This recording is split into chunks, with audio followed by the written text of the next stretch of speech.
Welcome everyone to the higher education webinar on digital accessibility. My name is Irene Barry-Kurika, the founder and executive director of Enable. Next slide, please. I want to bring to your attention that we do have live captions. And for those who need sign language interpreter, we do have Jack Owiti with us. We also have a Q&A box where you can send in all your questions as the discussions are ongoing. And if you have any questions or you're facing any challenges, just send a message and there'll be someone responding to you immediately.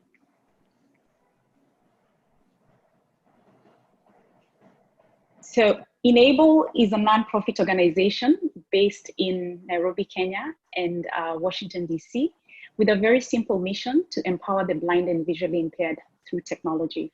We've been doing this for the last almost 12 years. And what we do is we establish assistive technology computer labs in schools for the blind in Kenya. We currently have enrolled more than 8,000 students. And our students start off from basic computer skills all the way to coding or anything that they want to do. So today we're going to have a candid conversation about really higher education and what's going on with the online learning and how students with disabilities are fitting in. So before we proceed, I would like to introduce our supporting partner, Mastercard Foundation. Mastercard has been in Africa for a very, very long time and doing a lot of amazing work in education. And we do appreciate their support. So I'm going to introduce Shona Besanson, the head of Eastern and Southern Partner Network, Scholars Network at Mastercard Foundation, to share with us some information about the organization. Thank you. Thank you so much, Irene. It's such a pleasure to be with you today and to be with everyone. And I'm really looking forward to this discussion. It's so important and very, very timely. So as Irene said, before we begin, I did want to share a few words just to introduce the Mastercard Foundation and our interest in this topic. Mastercard Foundation is a global foundation based across 4 hubs in Kigali, Rwanda, Nairobi, Kenya, Accra, Ghana, and Toronto, Canada. Our programs promote financial inclusion and advance education and learning in Africa, primarily for young people, and in Canada for Indigenous youth. Our goal is to enable 30 million young people, particularly young women, to attain work that they see as dignified and fulfilling by 2030. This is our North Star, and it is because we believe that enabling young people to work is a key to unlocking prosperity, and it will ensure inclusive development and economic growth in Africa. We want to build a world where young people are included and are thriving, and their leaderships and contributions matter. So through our work, we bring together civil society actors, private sector, donors, young people, all to create effective systems and infrastructures, as well as supportive policies and an environment where young people can find work and entrepreneurs and small enterprises can be successful and can grow. The Mastercard Foundation Scholars Program is a signature initiative of the Mastercard Foundation. And the goal of the program is a network of transformative leaders driving inclusive and equitable socioeconomic transformation in Africa. To date, the program has committed to supporting nearly 40,000 academically talented, yet economically disadvantaged young people from Africa with access to quality and relevant secondary and university education, as well as support services and leadership development.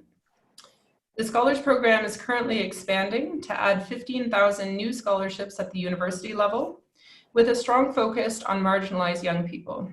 And one of our targets is to ensure that 10% of these new scholarships are awarded to young people with disabilities, and that our university partners have the knowledge, the tools, and the networks to ensure that these young people are successful in their studies, in their leadership, and their eventual transitions to work. We know that young people with disabilities are among the most excluded from higher education. And we also know that this current context that has been created by COVID, with school closures, general lockdowns, and a health and economic burden that's disproportionately affecting the most vulnerable in society, has aggravated existing inequities and exclusion. During COVID-19, the sudden switch to remote learning platforms has had a significant impact on how students with disabilities are accessing higher education. Many are facing digital isolation and an interruption in their studies from which they may never return. Much of what we at the Foundation have been learning about these challenges, as well as the opportunities for students with disabilities during COVID, has come through our partnership with the University of Gondar in Ethiopia. This partnership aims to serve 450 scholars over 10 years and has a strong focus on young people with disabilities. And during the COVID-19 period, all scholars from the University of Gondar have had to return home to their communities. And we've been working with the team at Gondar to ensure that they're safe, that they're reachable, that they have access to some funding for their immediate needs, that they have some mentorship, and that their physical and mental health remains intact. Unfortunately, the reality is that for most of them, formal instruction and learning has stopped. And this is because of poor connectivity, lack of electricity at home, lack of devices, and limited content that's available in an accessible form. This has been a huge learning experience for us at the Foundation, for our partners, and we're now working with all of our university partners to consider how do we accelerate inclusive e-learning at all of our partner universities. So with this backdrop, I'm really excited for this conversation, to listen, to learn from different perspectives and experiences from students and from institutions, to hear how you've adjusted to ensure digital accessibility as much as possible for all. So thank you, and back to you, Irene. Excellent. Thank you so much for the detailed information about MasterCard. I think I want to encourage everyone to really share the information on the scholarship program so that people with disabilities can apply. We'll be sharing the information as well on our chat and on a follow-up email. I think it's important. What happens, Shona, sometimes is that people want to reach people with disabilities, but they advertise that they're all the wrong places. And then here we are, people with disabilities don't get to apply. So we will share the link and we hope the people who receive it can also share so that more people with disabilities can apply for this opportunity. So thank you so much. Next, I'm going to introduce Professor Phil Cotton, who's the Vice Chancellor of the University of Rwanda. He's going to be with us briefly, but he's going to give us a brief overview about what they are doing in Rwanda. So welcome, Professor Cotton. Thank you very much, Irene, and thanks, colleagues. And it's great to see Shona on the screen. Although we operate in the same part of the world, we haven't been meeting in recent times. And I want to start just by picking up on something that Shona said. She said the situation for many students and for a particular subset of students is that they may never return to their studies. And that's something that is a real burden to me as a Vice Chancellor. And I want also to say, Irene, that following our brief conversation the other night, I need to remind people that I'm simply a Vice Chancellor. I'm not an expert on any issues, and certainly not on this issue. I want to tell you something about what we're doing, because what we're doing in the university says something about our values. It's a bit like walking into someone's home, and you can tell something about the people by the way in which they set up their home, by the library books on their shelves, by the level of comfort and hospitality. And I hope that when people walk into the University of Rwanda, or they apply to come and study at the University of Rwanda, they see something of our values, and they'll see something of our values in the way that we care for the smallest number of people who associate with one another, whether they are students with a physical mobility issue, or they're students with visual impairment or hearing impairment, or LGBT, or any other group of students and staff also. Now we have a small but significant number of staff who are visually impaired or totally blind, and they have a lot of support through assistive technologies, and they teach the students and model the way for the students in many ways. We have 9 campuses and almost 30,000 students. And we have 2 campuses that specialize in Braille and JAWS and reading machines and smart viewers and speech recognition. And there are support staff in those two campuses, which actually creates quite a limitation, Irene, because it means that if you're not studying in one of those campuses, you have to get your support from somewhere else. But you might only feel that you can apply for courses and programs that are held on those two campuses. I think we still have a problem in that access to some programs are not quite there yet. So it's very difficult to do medicine or nursing at the moment if you're visually impaired, and if your impairment is such that perhaps you can't read size 16 font. Whereas we know that in other countries with a visual impairment, and indeed if you're totally blind and registered as such, you can still study these subjects. So we need to look at that. But of course, all of these issues in the context of online access for people. But as we make that transition, we have to be very careful about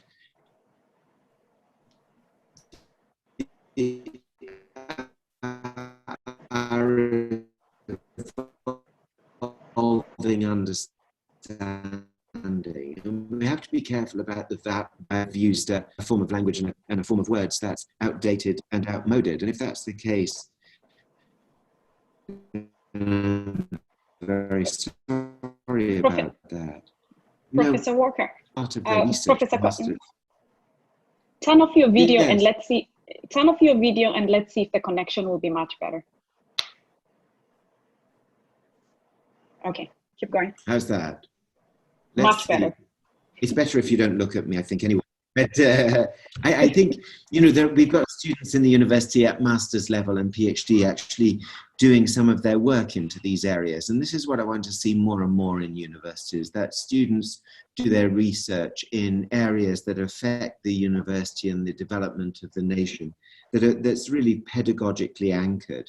And so there's a recent master's thesis that was published that looked at assistive technologies and the need to teach parents as well as the learners on the use of these technologies, but also to teach academic staff, the people who stand up in front of the class and teach, so that the teachers are familiar with the forms of assistive technologies, but also to teach the administrative staff about this too. And that's something that we're mirroring in our transition to online learning. So making sure that admin staff, the secretaries in departments, understand this as well. But I want to touch on the broader topic, Irene, just before I finish, on learner diagnostics and self-efficacy, and what self-efficacy means for learners. Yet young people learning in our institutions who can regulate their own learning, and they can regulate their own learning towards successful futures because they have a proper and realistic and true version of themselves. And we know that students with visual impairment come to university with lower levels of self-efficacy. And the problem is that if they come to an institution whereby sometimes they've had good assistive technology support at school, they come to university where that support is less, then their self-efficacy goes down. And it's a sudden rush of all sorts of emotions.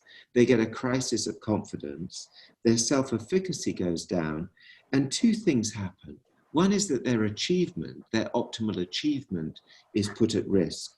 The second thing is that their career maturity is completely undermined. So their aspirations that we can measure using career maturity scales plummets as well. And were that to happen to any young person in our universities, where our main task is to raise the collective confidence of the next generation of young people, were that to happen to anybody through teaching methods, assessment methods, corruption in its many forms in education, then that I believe is an absolute crime. And so I make no distinction between students with visual impairment, students with hearing impairment, and any other students in terms of our rights and their rights and our duties. And let's remember that the right of access to education is essentially and necessarily only ever a right if there's a contingent duty. And the contingent duty is on you and me and Shona and every other person involved in education. And that duty is sometimes a passive duty, but more often than not, it's an active duty. And the active duty is to ensure complete self-efficacy, complete achievement and success, and total and absolute career maturity. So some of the things we're doing in the University of Rwanda, just to wrap up, are not as good as in other institutions. I think one of the things that we have learned working with Shona and MasterCard is a huge degree of humility and a huge degree of self-awareness. And if only universities could become increasingly self-aware of how they actually manage staff and students with disability, we might get somewhere much faster than we have been doing in the last few years. I thank you very much indeed, Irene, for letting me speak and giving me some airtime. And I look forward to listening to other contributors. Excellent, excellent. Yeah. Thank you so much for that feedback, Professor Cotton. The one thing I'll say is change starts with the leadership. So from where you sit, you can transform how the University of Rwanda treats or provides education to people with disabilities. When it comes to digital content, you make sure you have policies that support any content that's going out or curriculum that's being published by the school to make sure that it's accessible in different formats. At the same time, I think you raised an important point. Cost has always been an issue. People look at people with disabilities and say, oh my God, they're only a very small number. Is it really worth the investment? So that's definitely a big challenge. But what most people don't realize, if your information is more accessible, it will actually be used by everybody within campus, not just those with disabilities. It benefits everyone. Yeah, so I want to thank you for taking time to come and speak with us. I know you have to rush for your next engagement, but we will continue with the conversation offline. But in the meantime, if anyone has any questions for Professor Cotton or for Shona, who's at the MasterCard Foundation, there'll be people on standby to answer all your questions. So please send your questions in and we are happy to respond. Excellent, thank you. Ari. Fantastic. Great, so next, I'm going to make a quick introduction to our speakers, and then the first person I'll introduce is Professor Walker, who I've actually had the privilege of working with. I think he knows me too well for more than 10 years. We've worked on quite a bit of projects together. And then I think, Professor Walker, you can introduce yourself and then we'll maybe do your presentation before the next speakers come in.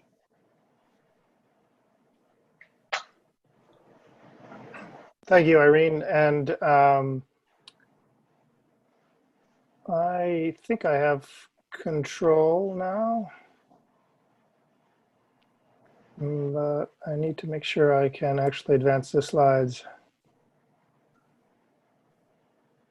All right, so my name is, again, Bruce Walker. I'm a professor here in Atlanta in the United States, and you might wonder why I'm even on this call. The topic, of course, is design, inclusive design in Africa. And as Irene was kind to point out, I've been involved in projects with her organization for a decade, and I've been to Africa many times and all over Kenya and Ghana and other places. And so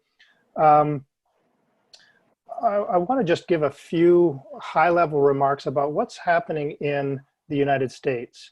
And I want to preface it first by saying that many of the things that we're doing in the United States in terms of accessibility are laudable and aspirational, but we don't have everything right by any stretch of the means. I want to just cover a few areas for us to think about and go from there. So let's see if I can advance to the next slide. Am I doing that, or is Catherine doing that? Oh, there it is. So the first thing I want us to think about is materials, the content, the things that you think of as textbooks. And in general, they can be made largely accessible, available in multiple formats for people with all different kinds of access challenges. Most of these resources are now born digital. That is to say that we don't have to take a textbook and cut off the spine and scan the pages anymore. We get the sources original. That helps accessibility an awful lot. But I want to point out that there are still huge gaps, and the gaps are perhaps the interesting stuff, the images, the diagrams, any simulations or things with which students might interact are largely inaccessible. Certainly anything that's drawn by hand, a professor drawing on the chalkboard or on the whiteboard, all of that is completely inaccessible. And we often talk about the downward flow of information from the teacher or from the book publisher, but the students are a huge stakeholder, and they need to be able to generate content as well. The creation of materials by students remains a real accessibility challenge. And certainly any active things like laboratories or demos are largely still inaccessible, even in the best of times. The next bucket, if you will, is communication. How does the student, the learner, interact with the teacher, with other students? And the advent of technology can really mediate communication in many ways. So regardless of a student or a teacher's challenges, the communication can largely proceed quite effectively now. We've sort of figured out the ecosystem so that students can interact, and technology can really help, whether it's email or screen readers or text-to-speech or various other mechanisms. But again, this communication has some substantial gaps. For example, lectures remain a real problem. They remain a problem partly because the technology is still inaccessible, but also because the instructors are using old-fashioned ways of communicating. For example, as soon as you use what we call deictic comments, things that refer to location, there, here, this, that, those, all of those kinds of phrases are often used along with a gesture. So as you can see here on this figure, well, if you're dealing with a blind student, they can't see here on this figure. So the instructors need to be trained and need to learn how to communicate in that way, in a better way. So there still remains plenty of challenges, and certainly communicating with other students remains a massive hurdle. The last bucket of information or bucket of challenges that I'll refer to here is assessments. If you're just talking about having students participate in a class, then you don't really need to assess that. But for almost all of our higher education goals, we really want to understand mastery. We want to understand and assess how well students are learning the materials and the skills. So we have tests, we have assessments, and those assessments can take many formats.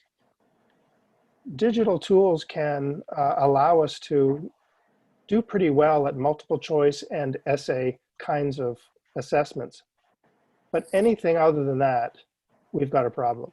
So again, those same things of images, diagrams, hand-drawn figures, student creation of material, these are all immense challenges in both the learning and in the assessment of the learning that these students are doing. So even if we did pretty well at educating and training the students, we wouldn't necessarily be able to tell because we can't have a reliable, valid assessment. So what's happening under COVID? Well, in the United States, the ecosystem has been, in higher education, has been largely stable and static for a long time. And that's allowed technology, and it's allowed methods and training to catch up, and we have made most things sort of accessible. But COVID broke everything. It broke everything partly because, as is happening in Africa and other places, the students have had to go home and they don't have access to the networks. They don't have access to a lot of the technologies.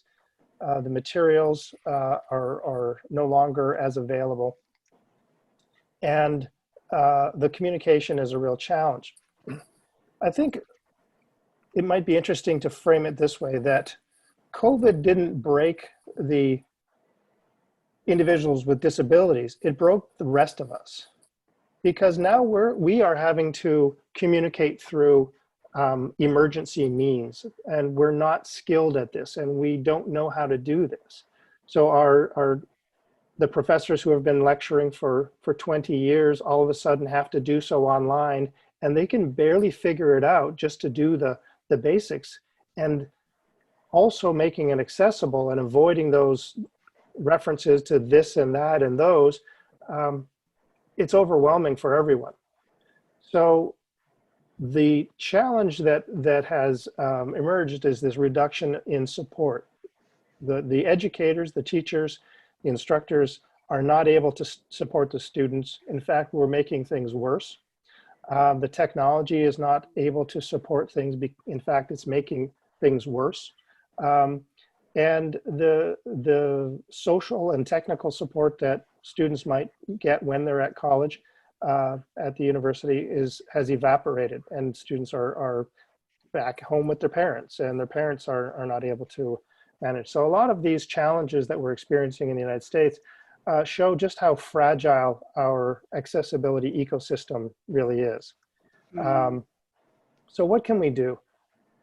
You know, it's a fairly straightforward kind of call to action.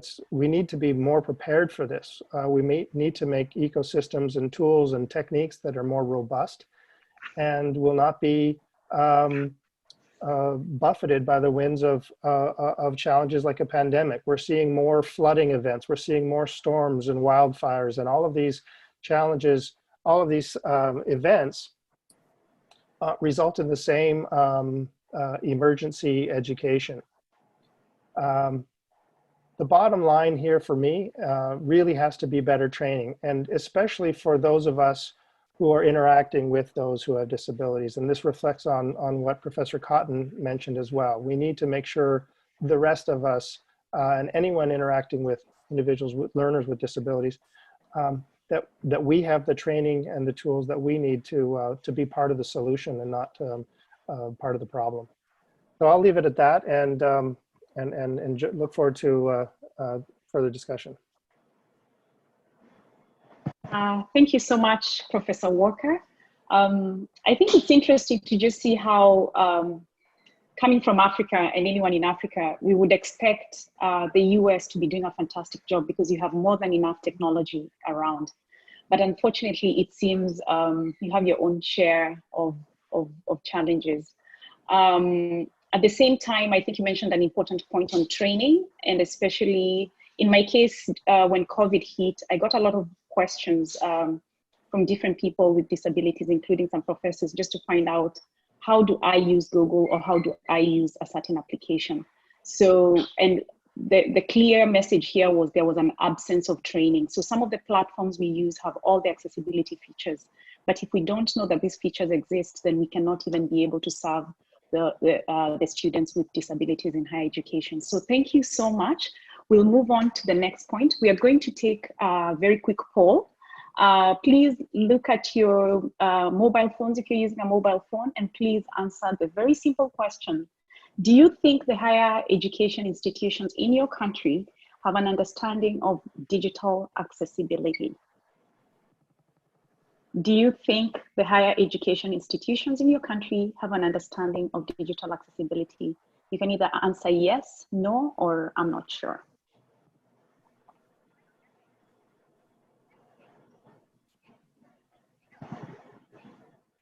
Great.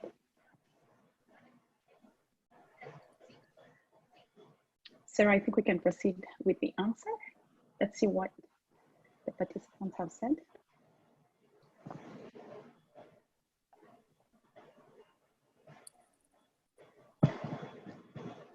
So the answer is 18% of the participants have said yes.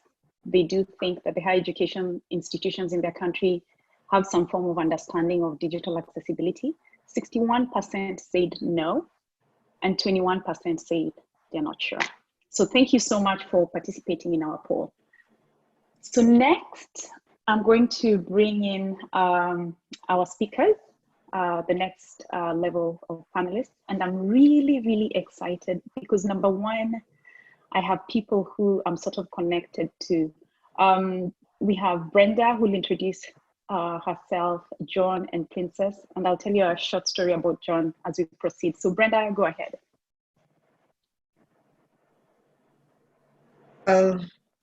Thank you very much, Irene. My name is Brenda Betty Kiema, a Disability Inclusion Officer and a lecturer at Tangaza University College.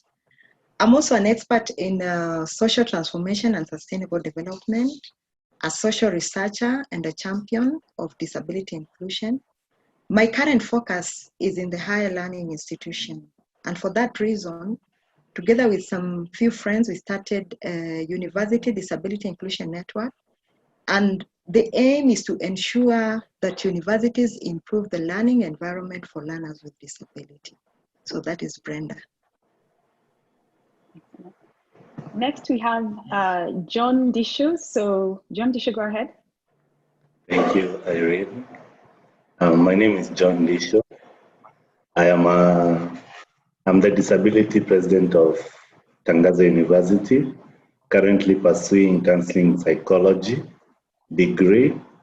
I'm also an advocate of disability, and I am also alumni of Enable. So thank you. Great. So as I said, I'm very, very proud. I'm like a parent just sitting here and thinking that's my child. John Disho is one of our beneficiaries. He started the Enable computer program for the blind at a young age. And now he's pursuing his university degree, and he's a student leader. And at the same time, he uses technology a lot. The other day we had a conversation and he said to me, he really wants to come back and learn JavaScript. So it's very, very exciting for me to have him as part of our panel to share information about our students. So next we have Princess. Please introduce yourself. Good evening. My name is Princess Thembisile Sibanda. I am a student at the University of Pretoria, South Africa. I am also the chairperson of Bold Society, which stands for Beyond Our Limiting Disability. Yes. I am studying psychology. Excellent. Thank you so much, Princess, and welcome. So we are running a bit behind, so I hope people will allow us to finish just maybe 10 minutes late. So because we want to listen to what Brenda, John, and Princess have to say. So my first question will go to John. As the president of the Disability Forum at Tangaza University in Kenya, are there any positive experiences that you or other students with disabilities in your forum have experienced during this COVID season? Well, thank you, Irene. As I said, my name is John Disho. Well, I'm a visually impaired student. My positive experiences are I've been able to organize and different groups, community-based organizations, to register their groups in order to assist them. This includes the visually impaired groups, and also there is a group that we have at home that is for youth only. Secondly, I've been able to bring a list of members who are having disability to be able to be given food donations by the county and different organizations such as the New Age for Visual Impairment, which I am in charge of creative arts for the visual impairment. Thirdly, I'm also an advocate of rights for people with disability. whereby I bring all of them together and be able to connect with the rest of the world. Fourth, I've been able to enroll different people with visual impairment to our university, that is Tangaza University, to enroll in different courses that they wish. Yeah, thank you. Excellent, thank you so much. My next question is for Princess. As the chair of BOLD at University of Pretoria in South Africa, are there any positive experiences that you or some of your student members with disabilities have experienced during this COVID season? Thank you so much for the question. Before I answer that, I'm glad that Prof. Cotton and Walker mentioned some of the points that I'm going to mention right now. I'm so sorry. I'm so nervous. Okay. No, it's okay. Just go ahead. You can mention again. You can mention again. Don't worry. Okay. Digital accessibility is a very sensitive issue for most higher institutions, and we also need to acknowledge the fact that higher institutions do not have the same resources and support system for students. So some would be better than others, but then that should not stop us from trying to bridge that gap, because we don't want students to go to a university because they offer certain resources, but we want them to go there because they want to be there. So the positive experiences that some of the students I interact with share with me are that most students with visual impairment, they actually like the whole, not like, but they found this as an advantage, because now they can interact with their lecturers at a more personal level without feeling that they're delaying other students. And also they can access lecture slides and other study materials same time with other students. For someone like me with a physical disability, it's very amazing, because now I don't have to move from one lecture hall to another. I can just attend all my lectures in the comfort of my own home, not worrying about overcrowded corridors or elevators. And one last thing, now lecturers can share. Okay, some of the lecturers don't want to share their lecture slides. So now it's even better, because they're sharing narrated PowerPoint slides, which makes it better for students to study at their own pace without worrying that they're going to be left behind or anything. Oh, that's fantastic. Yeah, thank you so much, Princess. I'll come back to you again. Brenda, maybe you can explain to us, why is digital accessibility essential in higher education institutions? And do you think there's a clear understanding of what digital accessibility means, especially at Tangaza or any other universities you know within the African continent? Because I know you're in touch with a lot of professors as well. Thank you very much, Irene. Those are two questions in one, so I'll split them into two. So first of all, I will say that digital accessibility is very essential in higher learning institutions, because one, it's an equalizer. It gives an equal learning opportunities to all learners with and without disability.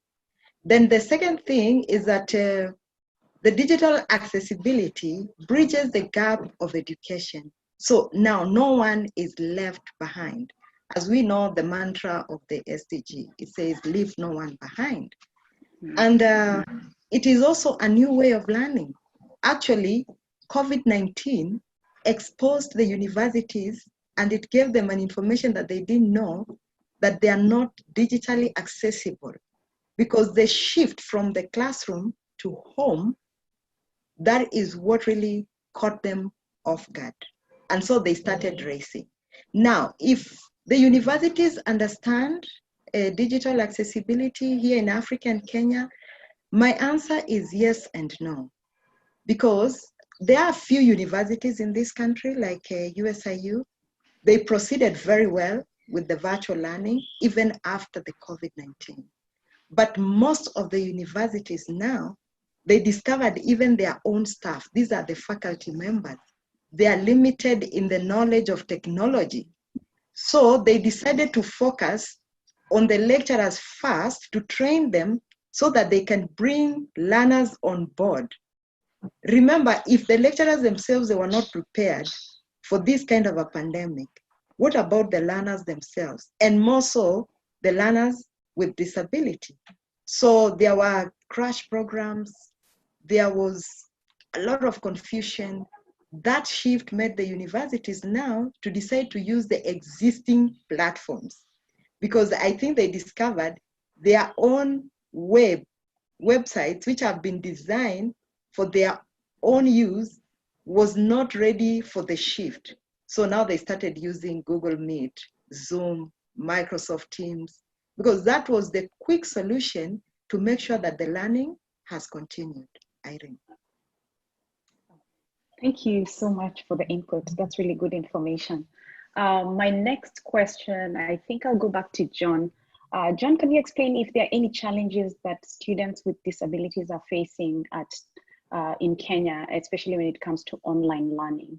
What are some of the experiences you're having that you think we need to come up with some solutions? Okay, thank you, Irene. Now, my first challenge about online learning is the fact that, yes, as Brenda, she has just stated that there's accessibility from different universities, but not most of them. Like personally, I'll give you my experience. Tangaza, yes, I've been able to use computers and laptops because of the training that I got from Enable. But to be in real sense, like the students that I spoke to, most of them, they don't know how to maneuver through the online learning. Because I've tested Tangaza's website, it's not friendly and not accessible. Secondly, there was this program of online exams. The software that they're using it's totally not accessible. So this is quite a challenge for the visually impaired mostly. Thirdly, the expense of bundles and internet. Most of us cannot afford bundles, especially if you're connecting through the phone to the laptop or the computer. It's quite expensive. Fourth, I will say about gadgets. Most of us are not able to afford these gadgets. The visually impaired, a laptop goes for 50, 30,000 for a normal sighted person. But for a visually impaired, the cost is almost double, like 100,000. Not most of us are able to afford that. And also, the online classes, lecturers may teach, but they don't consider that there's a visually impaired student there. So you're left behind. As the network hangs, you remain behind. By the time you log in back, people have already gone ahead. So this is quite a challenge for us. And I'm grateful to be here also. You're listening to me. Thank you. Thank you so much, John. And I'm just sitting here and listening to you and thinking part of it is because some of these universities, the content, everything has been designed without people with disabilities in mind. So all that's happening is you guys are trying to fit in to be able to access information. And the other problem you'll find when people are solving the issues, they forget to bring the people with disabilities together to actually solve the issues, because you will not understand my needs unless I'm part of the process. So I completely understand what you're saying. And I think we have such a long, long way to go. And I hope people can, like MasterCard, can actually look at higher education in Africa and really figure out how you can come on board and really support the digital accessibility space, because it's not been touched. It needs a lot of support, and it's gonna be a very, very long program. Thank you. And I will ask the same question to Princess, because she's in South Africa. Maybe her opinion may be different. Please tell us what challenges some of the students with disabilities are facing with online learning in South Africa. I would say some of the challenges that John mentioned are also faced by students this side in South Africa, but I'd like to focus mostly on psychosocial and neurological disabilities. Psychosocial disabilities are mental illnesses caused or influenced by life experiences. For example, post-traumatic stress disorder, OCD, which is obsessive compulsive disorder, and other social anxiety. So these disorders are mostly triggered by home situations. So now with COVID, students had to go back to those situations, and now they have to also be able to study. It doesn't work for them, so they just can't cope mostly with their studies. So being on campus for them was much better. And students with disorders like ADHD and which is attention deficit disorder. Oh my goodness. Sorry, ADHD, which is attention deficit and hyperactivity disorder. They get distracted during Zoom lectures by other students' movements and also flickering of lights during the lecturer's presentations. And persons with autism, because they get used to a certain routine, now that routine was disturbed because they had to move from residences back at home and try to be at home and back to you. Okay, excellent. Thank you so much, Princess. I think you brought up two really important points. One of them is just the idea of the disruption from a routine that sometimes people with disabilities, you've had to accommodate to find ways to survive in an environment that doesn't accommodate you. Then suddenly everything changes and you're forced to fit into a different environment.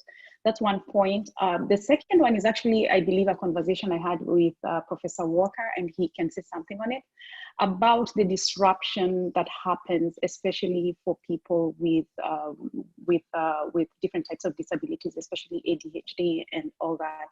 And I think Professor Walker, we discussed the idea of your students, you're in class and you have maybe 20 or 30 students on the screen and people are doing different things, and what a disruption it is to you as a person without a disability. But Princess brought in the idea of it's such a disruption, the movement and everything is such a disruption for a person with a disability. Can you comment on that briefly, Professor Walker?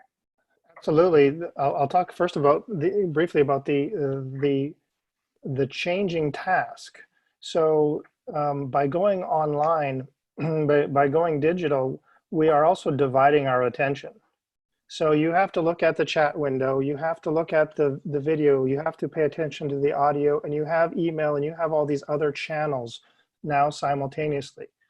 So the instructor might be talking about something that they're showing on a slide, and then they say, oh, and go look at this video. And so the divided attention and being able to master many technologies, not just in series, but at the same time in parallel, is a challenge for everyone, but it's almost impossible for someone who's trying to access through assistive technology. And anyone who has learning challenges or attention deficit or any of these other kinds of cognitive challenges are in a real pickle. It's a real challenge for them. So that's one of the unintended consequences of having digital. We try to do too much all at once. Yeah, thank you. Thank you so much. I think there's so much in this technology space for us to learn, and there's a lot coming out from the students as to what their experiences are, and it really can't be ignored, because if we're going to be able to solve the issues, we need to understand what are the students and the professors going through, especially if you have any form of disability. And we also have to understand digital accessibility addresses issues of all disabilities, but also every disability is very different. So a professor may be having multiple students with different disabilities in the same classroom. So they are forced to adapt to the different students. So thank you so much for that. I think, so Brenda, I was coming back to you to just say, hold on one second. I think I'll go back to Princess. Princess, can you share with us if just from your experience in South Africa, Are you guys students receiving any type of help from either the South African government, from the university? What are they doing to help students with disability, if any? Yes, we are. So the government and higher institutions are working together with providing assistive devices for students. So every student would apply for a device which they're going to be loaned by the university, and they're also going to be given data bundles by the university every month. So they'll be able to access the internet and also their student portal. Okay, and all this happened after COVID, when we all went online? Yes, this happened when the president announced a national lockdown. So they had to put measures on how we're going to continue with the academic year in case we won't be able to go back to campus. But then also some students who don't have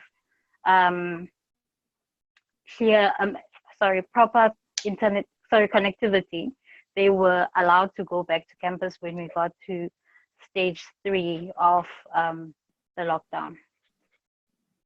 Okay, excellent. Thank you so much. Next, I think I'm going to ask Brenda before we wrap up. Brenda, can you maybe share with us some of the solutions you've come up with as someone who's teaching students with disabilities? What did you have to come up with? What did you improvise, and how has it worked, and what has not worked? Well, you see, in the university, and I want to concur with John, what he said about the lecturers. They are not even aware that they have learners who are visually impaired when they are lecturing from home. They are using slides. They are not even describing the images. It's like they're just doing it the way they used to do it in a traditional way when they are in class. Now, for myself, if I may just give a briefing on what I did the last few months when we shut down due to COVID. First of all, it was to find out if the learners with disability are in the forum, of which there were so few or even none, because one, they lacked the internet at home. Some are very poor. Even electricity is an issue. Others don't have the gadgets. These are the learning tools like the laptops and the tablets. So you find that in a class of 20 or 30, possibly it's only 10 who have logged in. So one best method of doing it was now to introduce what we call self-taught. You send them the learning materials, you send them the notes, you send them the slides, with the hope that they will be able to catch up with the rest. So that is exactly what has been happening almost in all the universities, because I did a bit of some survey before this webinar, and I tried to find information from the universities if they have administered the examination, including our own. We have not administered the examination because there's a big challenge. How will you be able to know that these students are not copying based on our way of teaching? How will you know that everybody is being served equally? So because of all those challenges, up to now, most of the university, possibly 90%, they have not been able to administer examination. But they send the notes to the learners, as I said, with the hope that they will all be at the same page. Wow, thank you. Yeah, that is deep. Thank you so much. And that's why I keep saying we have such a long way to go. Like there's so many issues that need to be addressed in the tech inclusion space. But I'm glad to see you're doing the best you can with the resources that you have at hand. Our last question will go to Professor Walker. Could you please share with us your top 3 tips or considerations for higher education institutions looking to make their digital learning platforms accessible to students with disabilities? For me, the top consideration is a commitment at the highest level that this we believe all students deserve and have the right to an education. And if that is explicit at the very top of the organization, the top of the university, then all things can follow from that. So if there's a policy statement from the very highest level, that will go a long way. The second thing is to then empower people to act on behalf of the students to make this policy a reality. So for almost the entire history of accessibility and assistive technology and digital education, we have put the onus on the person with disability. We have put the onus on the learner to say, well, you have the technology, you figure it out, and you access my slides, you access my material, you access my lecture in whatever way works for you, and it's your business. That's wrong. It cannot be on the shoulders of the learner, especially when the learner is younger or if the learner has technical or financial challenges. It has to come from the top. So if there's a university has to have an advocate, they have to have an ombudsperson, they have to have someone whose role is specifically to make sure that the university acts on behalf and in the best interests of all learners, including those with disabilities. And the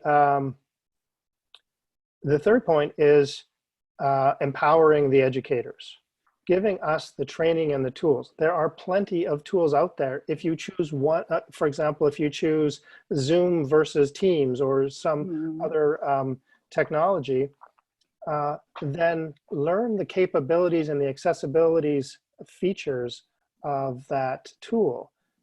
We need to be educated about how to speak, how to refer to our content, our materials. So developing as many training resources and requiring that the educators educate themselves is sort of that third level. So really putting the onus and putting the responsibility for the success of the student, that responsibility lays with the institution and not with the student. Great, that's a fantastic question, fantastic discussion. Before I'm asking everyone to just give us 10 minutes to at least take a few questions so that at least our participants can feel like they were part of the session. And Bruce, I completely agree with you. It starts with the leadership. There has to be a commitment from the leadership at the university level that every student is the same and deserves and deserves to have access to information. So I'll start off with one question, and I think Shona, I'd like to hear your opinion on this one. This is a question from Sarah Wangombe. I believe she's from Kenya. What can nonprofit organizations working with education partners do to ensure digital accessibility is part of their agenda? Yeah, there are so many great questions in the chat. So I think to speak to Bruce's point about the managing different distractions, so I was trying to answer some of them, we're also listening deeply. So this is an example of live coming at you, but it's a great question. And I think that this moment is really an opportunity and a catalyst, and that we need to seize it. I think as Brenda said, you know, what we saw with the advent of COVID was a really uneven move to digital instruction, to online instruction. Some universities did it quite seamlessly, but many, many others just were totally ill-prepared and have seen the deep, deep need to have this in their arsenal, that this is a core capacity of being a resilient institution over time. And so because for many institutions will be starting you know, building really from the bottom up, now is the moment to build in inclusion from the very outset in terms of design, content, capability, the training, thinking about devices, etc. So I would say for civil society organizations, there is an opportunity to partner with universities to inform. Universities need help. They don't have the technical knowledge and capability for for the most part, and I think we'll be hungry for that. So I think looking for partnerships, looking for opportunities, keeping this on the agenda, and then really forming coalitions to continually advocate and to build that evidence and insight of what does it take to build digital accessibility at higher education institutions. This is a real moment to seize, and certainly the MasterCard Foundation is very committed to working alongside partners, civil society organizations, as well as universities in the long term, so that we can build back better and that we can learn from this experience and really build in inclusion from the outset. Thank you, thank you. And just to follow up with what you've said, from my experience in working in this space for more than 12 years, the one thing I found, and Bruce, you know, part of this is it was very, very difficult to get the donor agencies, the big organizations that provide funding for projects to universities, to schools, to actually even make a commitment to funding disability, or even make it worse if you try to sell disability and technology. That's a language that no one was listening to. So I always found it actually, for me, a lot of times I said, the funding institutions have a bigger responsibility because they were sort of enabling the whole process of leaving students with disability out for generations. But I'm very happy to hear about the commitment from MasterCard, because it's true, we're going to build from the bottom up. And the best thing I would ever say to MasterCard and other donor agencies across the world is, if you're going to fund any project, ensure that it's inclusive, ensure that it's fully accessible. Whatever the challenges are, we can figure them out, because at the end of the day, whether it's a university, whether it's employment, you do have people with disabilities within those institutions. 70% of people with disabilities are hidden. Half the time, people don't even know people have disabilities. So if you make it mandatory that any project you fund has to be inclusive, if it has technology, it has to be inclusive, then you will help transform the entire employment and education sector in Africa. So we really appreciate the support you have and the commitment, and it's going to be an interesting journey. Bruce, I think you have something to say. I did want to follow up and say that I think there's a lot of well-intentioned leaders that are, first of all, they just don't have the knowledge. And so exactly what we were just hearing about training university leaders and corporate leaders. And the other one is that they have a failure of imagination. I use this term a lot, and they just don't think it's possible. Like, well, I can't imagine how it's possible for a blind person to learn how to program. So therefore it must not be possible. They just can't imagine it, therefore it's not true. Well, trying to disabuse people of those failures of imagination by showing that it can absolutely be done is one of the excellent strategies that Enable has done, right? You show that students can learn the content and the materials and the skills, and it's proof that there's no denying it. So it takes away any kind of argument that, well, it just can't be done. So attacking the lack of inspiration, the lack of belief at the very top with evidence is an excellent strategy, and I laud Irene and her whole organization for using that tool so effectively. Excellent, thank you. Bruce, I actually have a follow-up question for you from Okeke Imeka from Nigeria. He's a university student in Lagos, and he wants to know how can he access materials in regards to courses that have to do with calculations. I believe he's blind, that type of questions. So how can he, that's a deep question.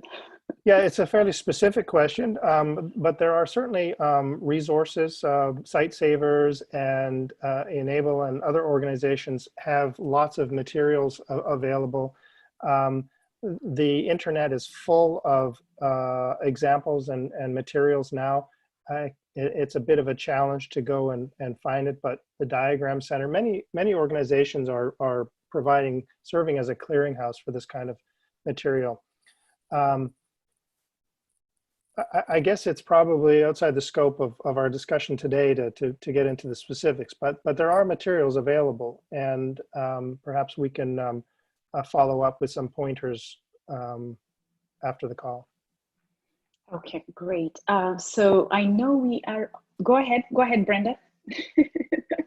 You're on mute. Okay, I just wanted to say something about this digital accessibility in the learning space. What I have discovered, most of the universities, they have not captured it in their strategic plan. And anything that is not in the strategic plan, you cannot budget for it. So it is a high time the universities and the representatives of the universities who could be in this forum to think about factoring